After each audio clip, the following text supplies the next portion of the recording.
Hello, everybody, and thank you for joining this episode of the Not Your Average Tea Time podcast. I'm your host, Tabari. I'm joined by Christian today.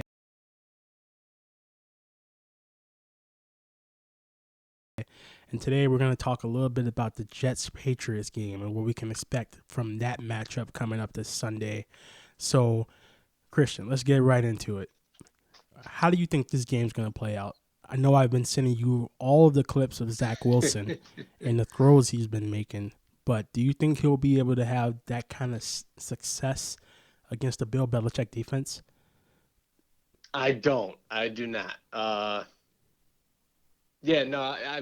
think unfortunately you're not going to see anything too different in this matchup of the Jets versus Patriots than you have the past handful of years where the Patriots have kind of dominated that matchup as the Jets have been one of the worst teams in the league. And not to say that the future, the arrow isn't pointing upward with the Jets, because it certainly is, or it certainly feels that way with this new coaching staff. And obviously, there was certainly some highlights in that game against the Carolina Panthers for the franchise quarterback, the rookie quarterback, Zack Wilson. But you're playing Bill Belichick. You're playing the New England Patriots. This is a team that has spent the most money in free agency this past offseason. Not that works out every year for every team, but I do think that it will make a difference for the New England Patriots this season, specifically on the defensive side of the football. They did only allow 17 points in a loss to the Miami Dolphins on Sunday. So knowing that they're coming off of a loss and they're playing yet another division opponent in the New York Jets, a team that they've dominated over the last handful of years now, I do think that the New England Patriots kind of run away with this one on Sunday. Oof, that's going to be a tough pill to swallow if that comes true. I'm going to be honest with you. But I went back and watched that Patriots-Miami game from week 1, and what I saw was that Mac Jones did a really good job of just thinking and dunking. He took what the defense gave him, and you can't be upset with him for that. They didn't really stretch the field much. So if he continues to do that, and I think the Jets are going to be ready for it, honestly, because Robert Saleh talked about it today. One of the beat reporters asked him, so Mac Jones did a lot of thinking and dunking, how are you going to counter that? And he looked at him and said, you just want me to give you my whole defensive game plan here on the press conference? And so that was pretty funny. But, that's what Mac Jones does well. He takes what the defense gives you. He's patient. I think the whole Patriots offense is patient. But one thing that I saw that I think the Jets are going to have to figure out is how do they stop Damien Harris? Is that his name? Yep. Because Damien Harris, yeah. Damien Harris. So in that Dolphins game, he was running pretty well, I'm going to be honest with you. He was just taking what he could, and he broke a lot of plays. But if the Jets' interior defensive line can do anything to slow him down, I think they'll be in good shape. Yeah, just piggybacking off of what you said, I mean, especially a rookie quarterback, I mean, their best friend, a reliable running game and a solid defense, and that's what the New England Patriots bring. I mean, Damien Harris really came out of nowhere, it feels like, last year, and here he is already going for over 100 yards last week against what I think is a very good Miami Dolphins defense. I mean, obviously there's a lot of attention being pointed to at their quarterback, Tua Tagovailoa, what he's going to do this season. Obviously it's a make it or break it year, or so it feels that way already in year 2 for Tua. And then, they got playmakers on the offensive side of the football as well. And again, I think to limit that offense to only 17 points, again, in a loss, yes, but you look at the positives, and no turnovers for Mac Jones in his first NFL game. That's a positive right there. Like you said, yeah, he was kind of playing conservative, but in the end, I think that's all they need out of Mac Jones is to play conservative, and then have success running the football, and then obviously letting the defense do their job. So I'll agree with you. I think all in all, despite in losing fashion, I do think that it was a pretty successful debut for Mac Jones. So that being said, here's my question for you. Can you name one of the starting cornerbacks on the Jets? I'll be honest, I don't think I can. See, and so that's because, this is all of their first, year starting. They had nobody with experience on their roster for the cornerback position. So basically, they're pretty unknown. What we saw last week versus the Panthers was they didn't do terrible, though. Like, they did not just look completely lost out there. Yes, Robbie Anderson had a big play down the middle, but it seemed like that once LaMarcus Joyner left the game with injury, the backup safety blew his assignment, basically. So that's how Robbie Anderson got free. It wasn't on the corners. I think the cornerback position, they might actually have something. They are going to struggle once they face a quarterback who can actually make them pay, because I think Sam Darnold left a lot of yards on the field and points on the field last week. But the first week was promising for the cornerbacks, and I know we also talked about this. Besides Quinnen Williams, can you name one other player on their defensive line? I can only name this player because he's on IR, and that's Karl Lawson. And then, of course, once he was lost for the season due to injury, they signed Shaq Lawson. But yeah, other than that, I might be scratching my head a little bit. Yeah, so Shaq Lawson is spelling for Karl Lawson, who was poised to have a monster year this year, but unfortunately blew his Achilles, so he is out for the season. I saw an interesting graphic. It might have been Photoshop because that's the internet, but the Jets have 2 defensive linemen in the top 5 for pass rush win percentage. Quinnen Williams and Sheldon Rankins. Sheldon Rankins, that's right. Sheldon Rankins, he was in there. And so, both of those players, they were able to get pressure because they won their pass rush, but Sam Darnold got it out quick enough, or he just checked it down to Christian McCaffrey where he was able to get out. So I'm guessing Bill Belichick is going to try to do some of that same stuff this Sunday and try to do that to mitigate the pass rush. But one other name on the defensive line that I want to talk about is your boy, John Franklin Myers. And I say your boy because I don't think you know Former who he Ram, is. right? Yeah. Former Ram. And so, like, the past couple of days from the first game, people have just been glowing about him. PFF rated him like an 80 grade. I don't know what that's worth because it's PFF.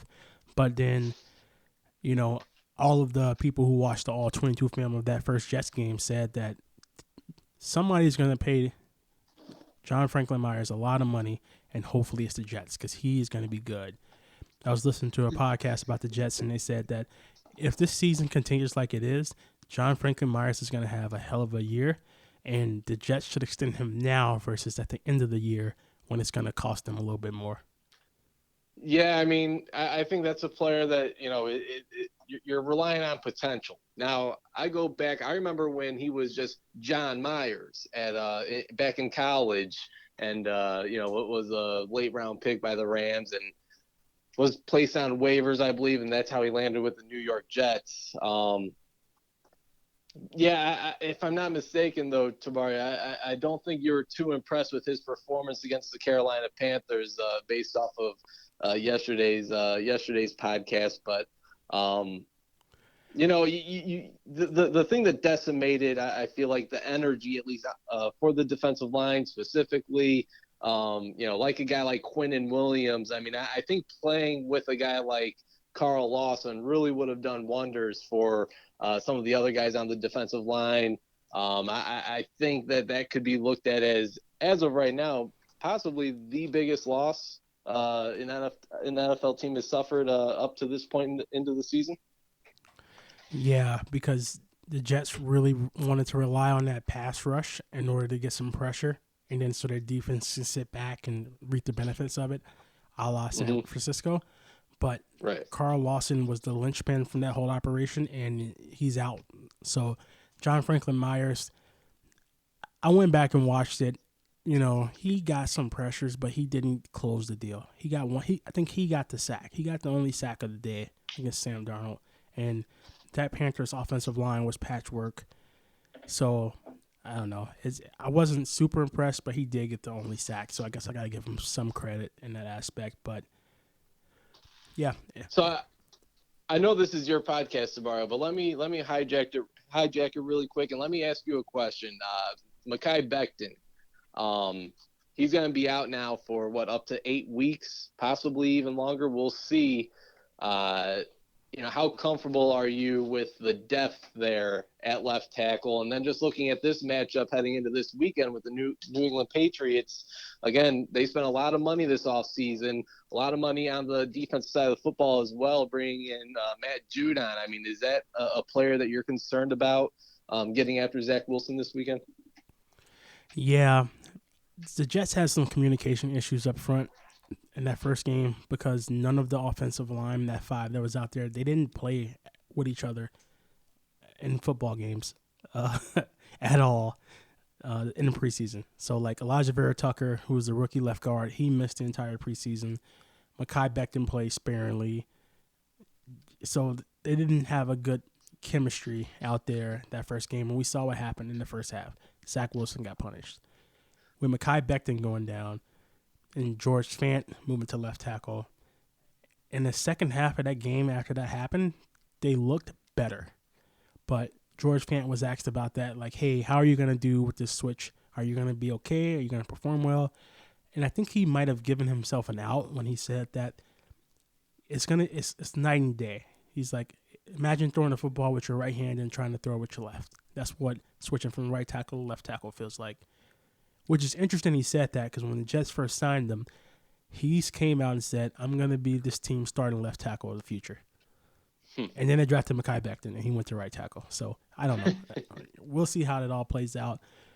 I think that, it's going to be interesting to say the least, but with Morgan Moses on the right tackle, George Fant on the left, Elijah Vera-Tucker, I went back and watched the game. And all I could watch was how he got beat about 50% of the time. And, it's one of those things where I said it in the last podcast. Elijah Vera-Tucker, Elijah Moore, there's another player, I'm sure. But these players didn't play in the preseason. They didn't play in the preseason. They're rookies. And this is their first NFL real action where they had to block somebody for real. So they were a little overwhelmed in the first half. The second half was better, but I'm looking to see those players take a big step in game 2. And I know that I've been telling you and everybody else who would listen to draft Elijah Moore in fantasy. We even got a little side bet going about how Elijah Moore is going to be better than all the other rookie wide receivers. And somebody who has one of the Jets beat reporters, DJ Bieniemy, who has the All-22 film, he went back and watched it, and he was like, hey, guys, don't give up on Elijah Moore yet. He was open most of the game. Corey Davis was open most of the game. And another Jets beat writer said, look, this dude didn't drop a pass in practice. He didn't play any of the preseason. So I was gonna say hard to not drop a pass in preseason when you don't play. You don't play, but he didn't drop a pass in preseason or in practice.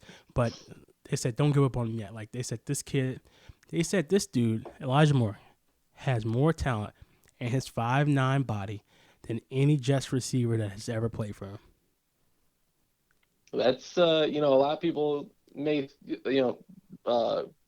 they may not think that the Jets have had great receivers, but I mean they've had a Brandon Marshall, they've had I've always liked Lavernius Coles from back in the day. Yep.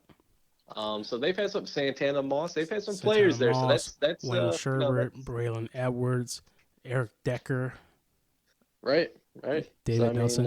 That is quite the statement. Did you hear me say David Nelson? Or what was our guy's name that just couldn't seem to stay healthy the last few years? He was on the team maybe 2 years ago. I think he suffered a nasty neck injury. Oh, Quincy Enunwa. Yes. He was a beast. Or Stephen Hill, who was not so good. But oh, man, Stephen Hill. I remember I think he was drafted a pick before Alshon Jeffrey.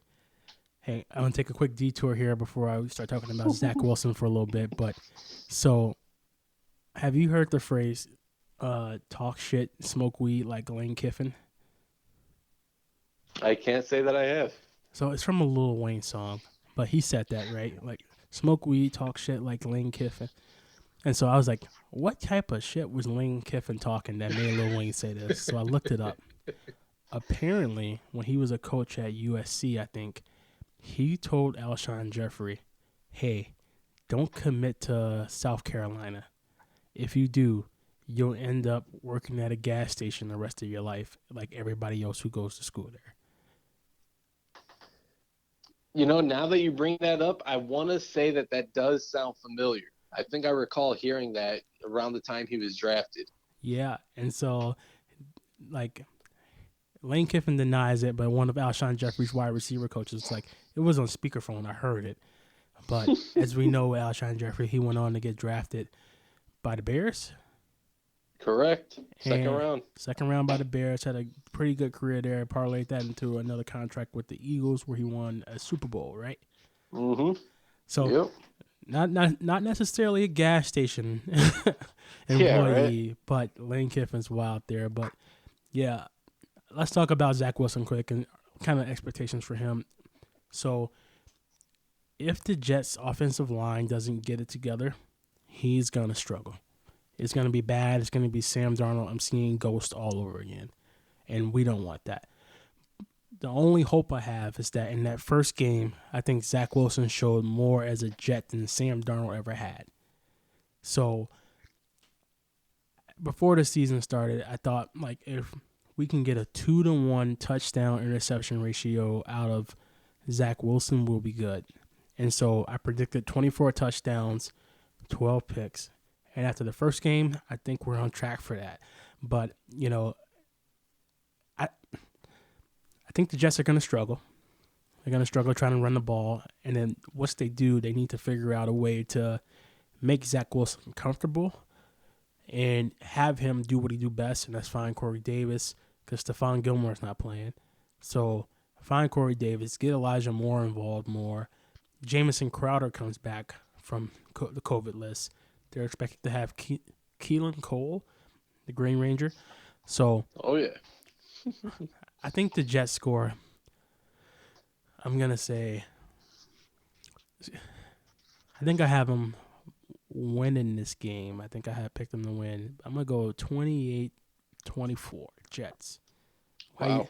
How do you think the game's gonna play out? Yeah, I think New England pulls this one out. I just think seeing that Zack Wilson was sacked 6 times last week against I don't want to say mediocre Carolina Panthers defensive line, but I think this is a massive upgrade. Just comparing the two teams' defensive lines, the Panthers and the Patriots. Not to say that the Patriots are going to get 6 sacks. Maybe the Jets know what they're working with this week in terms of who they're going to be throwing out there on the starting lineup, and hopefully they could play a healthy, complete game. But I think I see this one being I'll go 27-17. I think the Patriots pull this one out by 10. I think the Patriots defense is really going to play well. And I think you're going to see Mac Jones really, that's going to be the main focus, Mac Jones versus Zack Wilson.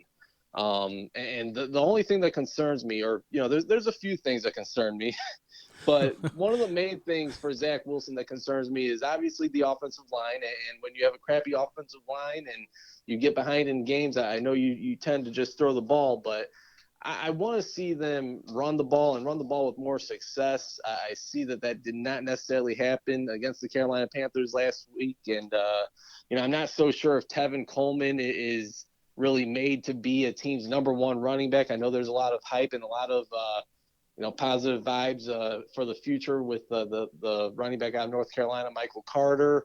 But I think the running game really concerns me. And, I know that kind of comes when you have a struggling offensive line, but when you have a young rookie quarterback, you want to have something that he could at least rely on or be comfortable with. And when you don't have a running game and you have a offensive line that's kind of in shambles, although they do have some names there, and I think I might be reading into the Mekhi Becton injury a little bit more than everybody else might be, but I do think that is going to be a big loss. I thought he was due for a really big season this year. But the main thing that concerns me is the Jets running game and how that might affect Zack Wilson and the passing game. Yeah. Mekhi Becton, from what I heard this summer, is a great run blocker. not necessarily a great pass blocker. He struggled mightily versus Karl Lawson. So that going down didn't really change much from the summer to now about how much pressure Zack Wilson faced. Although I did see a stat, he got pressured on 51% of his dropbacks. How are you supposed to win a game like that? Right. It's a long season, which is a good thing, but it's a bad thing because if the Jets' offensive line is this bad all year, they're going to ruin Zack Wilson. And I'm on record saying that they finally have a quarterback. He's legit. So I need them not to do that. Yeah, right. I mean, you wonder what, I mean, again, you hate to relive the past, but, being here in Chicago, man, I mean, Mitch Trubisky, wasn't really sold on him coming out of North Carolina. I think most Bears fans felt that way, but they really didn't, do him any favors. Starting the year out, you have Dow Loggins as the offensive coordinator. You know about Dow Loggins, former Jets coordinator as well. Head coach John Fox didn't even know that he was going to be drafted. Or who their draft pick was going to be that year once they traded up. But, they didn't really do him any favors with the offensive line, the mediocre offense. And then the next year is when they bring in Matt Nagy, and we know how that whole experiment went. So hopefully the New York Jets handle this situation with Zack Wilson better than, what the home team Chicago Bears, how they handled the Mitch Trubisky era. And obviously we'll see now how they handle the Justin Fields era. But one more thing, just piggybacking on this Jets and Patriots game tomorrow, looking at what the Patriots can do offensively, again, you don't need Mac Jones to go out there and set the world on fire. Ask him to do what he did against the Miami Dolphins, and they should be fine. I mean, they spent some money at wide receiver. They brought in Nelson Aguilar. They brought in Kendrick Bourne in free agency. And then, obviously, I really like what they got at tight end now. Jonnu Smith, the former Tennessee Titan, Hunter Henry, the former LA Charger. They got some playmakers on the offensive side of the football. And at the start of the podcast, you brought up the lack of depth that the Jets currently have at cornerback. Now, when talking tight ends, you look at the linebackers. Obviously, it's headlined by C.J. Mosley, who they're getting back. And I know you're really excited about that. So that should be a really good matchup with those talented tight ends. So I just think the Jets are going to have their hands full with not only the receivers and the lack of depth that they have at cornerback, but the tight ends, and then not to mention Damien Harris in the backfield. And for whatever reason, you just can't seem to count out James White. Obviously, we know that the former Super Bowl, some might say MVP, in that game against the Atlanta Falcons years ago. But, I mean, it seems like every time that guy touches the ball, you never know if he's going to take it to the house. So, while Damien Harris is the main back, James White will find his way into the game as well. So I just think it's just a little too much firepower. You bring that up with Bill Belichick at head coach, Josh McDaniels at offensive coordinator. I think it just might be a little too soon for the Jets to take over that rivalry as we know it. But, as you see, I mean, the future does look bright, though, with the Jets. So I won't totally rain on your parade. But, yeah, I think it might be like a 27-17, 10-point game. I'll predict the Patriots win. Yeah. So it's going to be a long season for the Jets. My optimistic, on paper, bold prediction was they win 9 games. If they don't win 9 games and they just absolutely bottom out, I know they really need a corner. And so maybe they get the 3rd pick. If they get the 2nd or 1st pick, they should definitely trade back and just get that ransom for that. But if they get the 3rd pick, they got to shore up that defensive backfield take Derek Stingley Jr. Mm-hmm. If the Jets do terrible, hopefully Seattle does okay because they got their 1st-round pick this year, and they can take a center or a right guard or a legit right tackle or something, But here's a question for you before we wrap up quick. Is Kendrick Bourne and Nelson Aguilar, is that a better wide receiver duo than Robbie Anderson and DJ Moore? No, it's not. So, I'm just saying, if the Jets can hold Robbie Anderson and DJ Moore relatively contained, right, minus the Robbie Anderson safety mishap, I think they can do well against Kendrick Bourne and Nelson Aguilar. That's just the optimist in me. I'm a true fan. I'm not super jaded by this team yet. So That's the reason I'm going, what's that, 28-24. 28-24 Jets. I mean, that's a reasonable way to look at it. I mean, I'll say that. I mean, I don't think it's really much of an argument. I think DJ Moore and Robbie Anderson are the better duo. I know Nelson Aguilar had a pretty good game. I think he actually had a touchdown catch. The only Mac Jones touchdown catch, Mac Jones touchdown throw of the game against the Dolphins. But yeah, I mean, you're right. I mean, that's the better duo that the Panthers had out there that the Jets faced last week. I guess I'm just relying more so on the coaches putting the players in the right situation, better situations. And, obviously I can't lie. I'm probably going with a little bit of just the recent history as well of the matchup and just kind of comparing the two teams. But yeah, I mean, that's absolutely a great point that, you know what, as fun as it might be to poke fun at the Jets secondary, they did kind of hold up their end this past week, specifically in the second half. Yeah, I'm looking up the spread right now because Vegas is usually right on point with this. Let's see what I think I seen it 6.5, I think, a few hours ago. 6.5? Jeez, that's more than it was for the Panthers. Let's see. I think that's what it was. Let me see what they say here. Bear with us. 5.5, according to this website, USA Today. Patriots minus 250. So a touchdown. I mean, it can be 28-24 Jets and Patriots, and that'll make sense. But I don't know. I'm hoping the Jets cost a lot of people some money. Don't bet on the Patriots. Anybody out there listening, that's not gonna be good for you. So don't bet on the Patriots and pick up Elijah Moore if he's on the waiver wire. Pick him up, get him now, because by week 4, he's gonna be a star, and everybody's gonna wonder how has this dude been on here for so long, and they don't think it's because of the Jets, and you know how the cycle goes. Well, I'll say one thing. You were on point at least 1 weekend. You're on point with your Corey Davis analysis. I mean, what do you have? 5 or 6 catches, 80 yards and 2 touchdowns. 5 catches, 97 yards, 97 yards, and 2 touchdowns there. So he's gonna get 1,000 yards this year. The Jets are gonna have their first 1,000-yard receiver in a while, and Zack Wilson, he's going for 4,000 yards. Especially with that extra game. I'm calling it. Unless he gets hurt, Lord willing, he's going to get that. But so one more thing. So you brought up 4,000 yards for Zack Wilson. And you added it. They get an extra game this year. They get 17 games, 18 total weeks for the regular season. Is this the year that the Chicago Bears, I know it's kind of off track, is this the year the Chicago Bears finally get a 4,000-yard quarterback? I'll say it, probably not. They're probably going to throw Justin Fields in a little too late for him to hit that mark. But I got to hear what you got to say. Is this finally the year? There's an extra game. Will they stick with Andy Dalton all 17 games? Will Justin Fields get in? What's the situation looking like? Will they finally get it? They've never had one in NFL history. I think they're the only team, or they're one of 2 teams in the NFL that have not had a 4,000-yard passer. Is this the year or not? I'm sorry to tell you, this is not the year.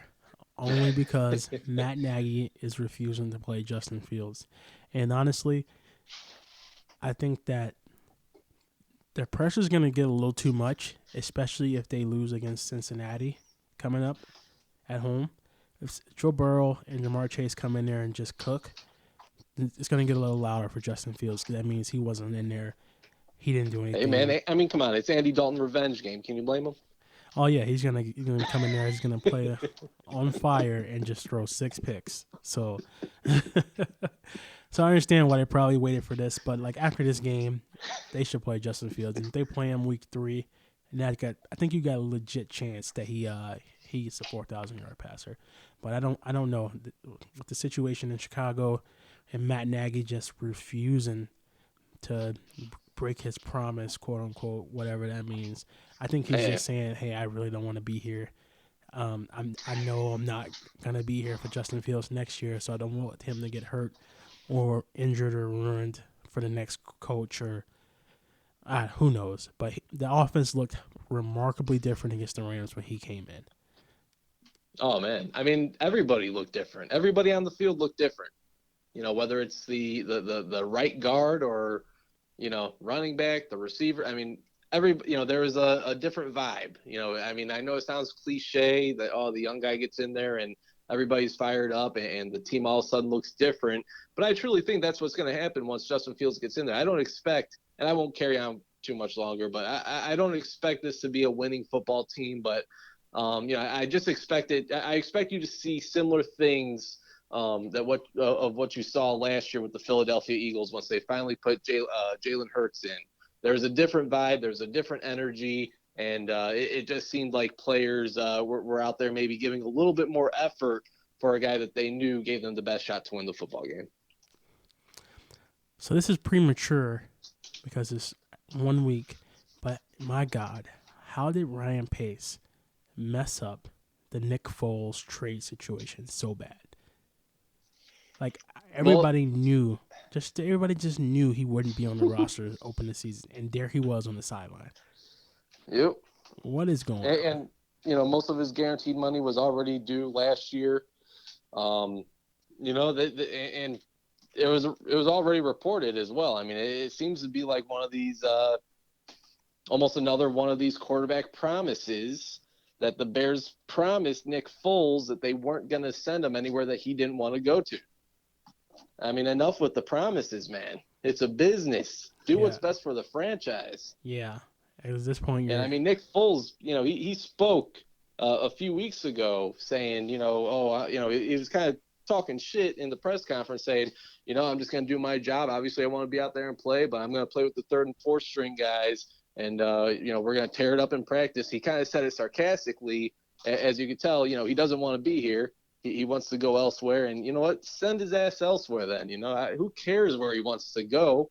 Do what's best for the team. If you can get anything for Nick Foles and his contract, then pull the trigger. He's obviously not needed here anymore. Exactly, and the Bears are going to need that draft capital because they made the trade up to get Justin Fields, which was a good thing. I'm not upset about that move, but they're going to need some draft capital in order to keep improving the roster. One last thing to close out. I know I said that one last thing ago, but did you see the clip of Von Miller talking with Teddy Bridgewater? I can't say that I did. Well, I'll send it to you because it's just one of the things you got to see. But Von Miller was talking to Teddy Bridgewater, like when they were closing out their win versus the Giants. And Von Miller said, "Hey, man, I really appreciate the fire, energy, passion you bring here. That little pep talk stuff that you gave really goes a long way. We haven't had that since 18 was here." He said, 18 was here, and that's the last time I had it. And they've had a lot of quarterbacks since 18 was there. Oh, man. So, including Travis's boy, Drew Lock. So, we'll have to talk about that tomorrow after I send the video. Including a former first-round pick in Paxton Lynch, who's not even in the league anymore, who most people probably hear that name and go, who? Yeah. Is he a linebacker? Right? Yeah. But, John Lynch, you mean? John, you mean the former safety? Yeah. Old GM? Oh, no, still the GM. But, all right, everybody, we want to thank you for tuning in to this episode of Not Your Average Tea Time Podcast. Next time we come back, we're going to talk a little bit more about how the rookie quarterbacks performed week 1, what their projection and trajectory is for the season, and we're going to talk a little bit about these star wide receivers out here because Jalen Waddle is legit. Like, he's legit. Waddle. He's legit. I haven't seen much. I watched that Dolphins-Patriots game, and he just stood out. He was open so much, and that touchdown he had was beautiful. We're talking about him, Devonta Smith, Elijah Moore. Who else? How about Jamar Chase, man? I mean, for somebody who's been getting so much shit about dropping the football, he had quite the debut. Maybe the best of all rookie receivers. Jamar Chase, we'll talk about him and how he just crossed up Patrick Peterson real bad. And Brashad Perriman, just retire, man. Hang him up. Where is he at? He's in Minnesota. He was getting abused all day long by T. Higgins and Jamar. I mean, it was not pretty. Not Brashard Perriman. Brashard Breeland. Breeland, my bad. Yeah, Perriman's a Chicago Bear. That's why I was like, that's right. Sorry. But yeah, Breeland. You're right. Breeland. Breeland needs to. Yeah, he probably done that after what they did to him. But yeah, we're gonna a lot to talk about next week. Not next week, probably next episode. So stay tuned. Thank you for tuning into this episode. I'm your host T. That's Christian, and we'll see you again soon.